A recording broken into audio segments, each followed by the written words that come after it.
Hello everyone. Today's topic is digastric triangle. Digastric triangle is also termed as submandibular triangle. It is also termed as submandibular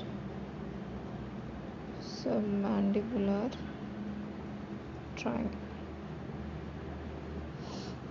because main content of digastric triangle is submandibular gland.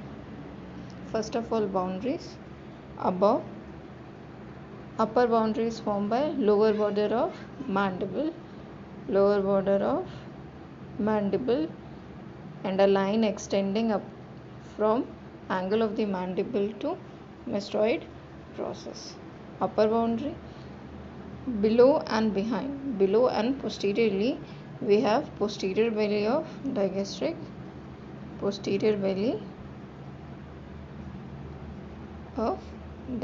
muscle, and below and in front we have anterior belly of digastric.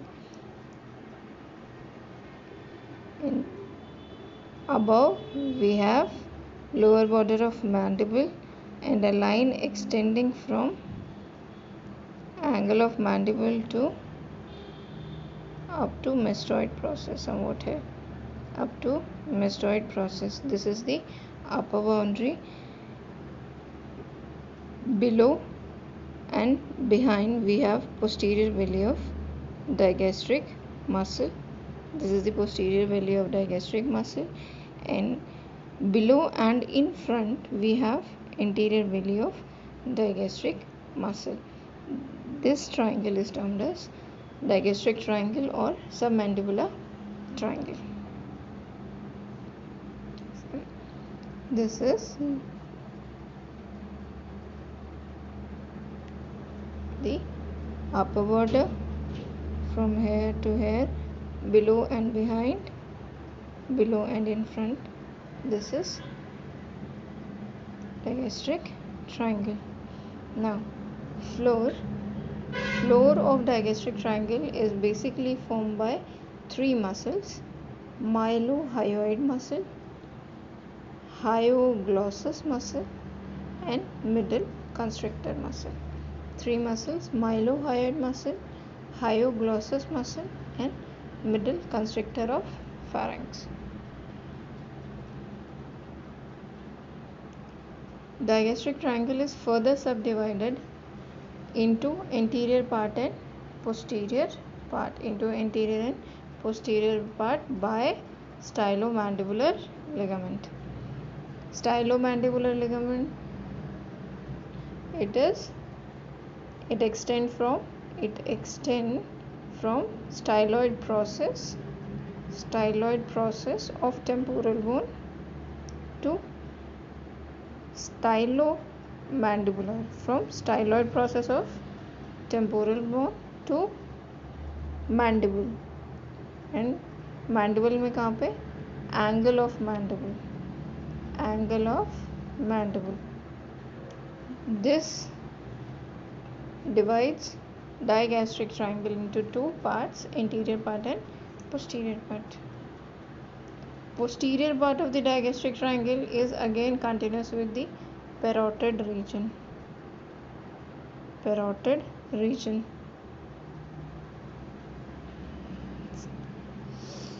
This is styloid process, angle of mandible, and ligament extending in between. This is the stylomandibular ligament. Now, contents of digastric triangle. Anterior part of the digastric triangle have superficial part of submandibular gland.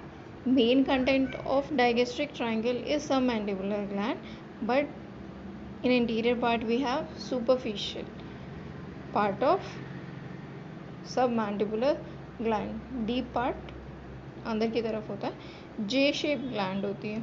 Superficial part of सब, it is a wedge shaped interval between the mylohyoid muscle and submandibular fossa of the mandible. Now, deep part mylohyoid muscle, and क्योंकि mylohyoid muscle क्या बना रही थी? Floor. तो floor के ऊपर का पोर्शन ही कंटेंट में आएगा, तो उससे जो डीप पार्ट है वो फ्लोर से माइलोहाइड मसल जो है सबमैंडिबुलर जो ग्लैंड है उसको 2 पार्ट्स में डिवाइड कर रही है, सुपरफिशियल एंड डीप पार्ट। तो superficial and mylohyoid muscle again forms the floor of, diagram में देखते हैं, दिस इज माइलोहाइड मसल, ये माइलोहाइड मसल है और ये सबमैंडिबुलर ग्लैंड है, इसको माइलोहाइड मसल 2 पार्ट्स में डिवाइड कर देती है। Superficial part forms the content of digastric triangle और डीप पार्ट फ्लोर के नीचे है, कंटेंट में नहीं आ रहा है। ये superficial part of submandibular gland.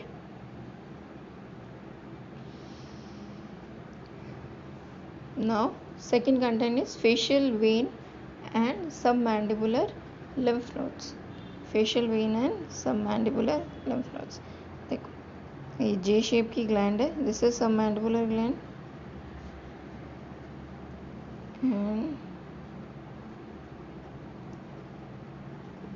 माइलोहायोइड muscle, ये माइलोहायोइड मसल है, इस मसल ने डिवाइड किया है इसको 2 पार्ट्स में, superficial part and deep part. Superficial part forms the content of digastric triangle, ठीक है। Second content facial vein, facial vein and facial vein artery के साथ आ रही है, this is facial artery.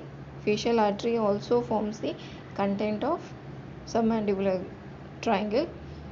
Facial artery lies deep to the gland and form S-shaped loop. Facial artery, facial vein भी है content के अंदर and submandibular lymph nodes. These are the submandibular lymph nodes. Content क्या क्या हो गए, superficial part of submandibular gland, facial vein and submandibular lymph node, when and artery both, mylohyoid vessels and nerve.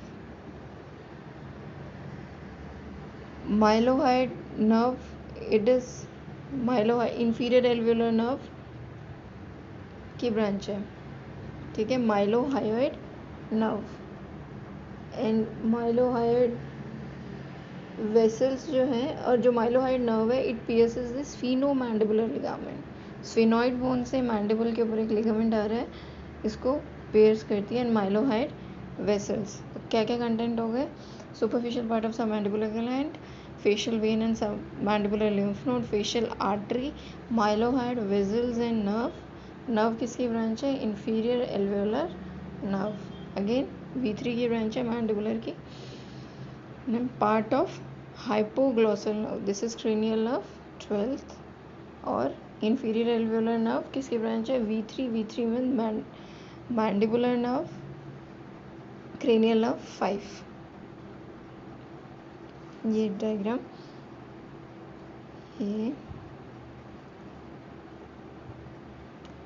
ये hypoglossal nerve है, this is also form part, superficial part of submandibular gland, hypoglossal nerve, facial artery, ठीक है, ये सब part है। And same facial vein and submandibular lymph nodes. Posterior part of the digastric triangle content lower part of the parotid gland, lower part of parotid gland. Posterior part of the parotid triangle, posterior part of digastric triangle is continuous with parotid region. Parotid gland का जो apex होगा वो posterior part of digastric triangle में आता है।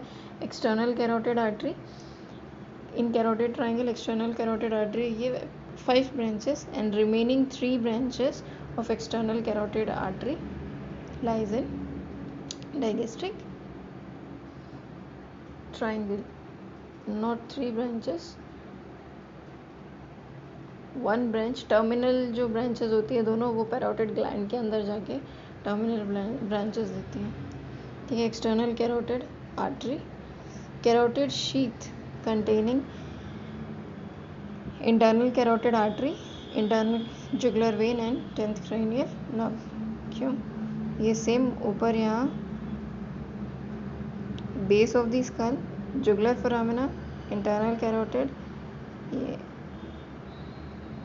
ये internal jugular vein है, this is internal jugular vein, internal carotid artery and 10th cranial nerve जो वेगस है, ये शीथ के अंदर है, कैरोटिड शीथ के अंदर। तो ये डायगेस्ट्रिक की पोस्टीरियर वैली है और यहाँ बेस ऑफ मैंडिबल है।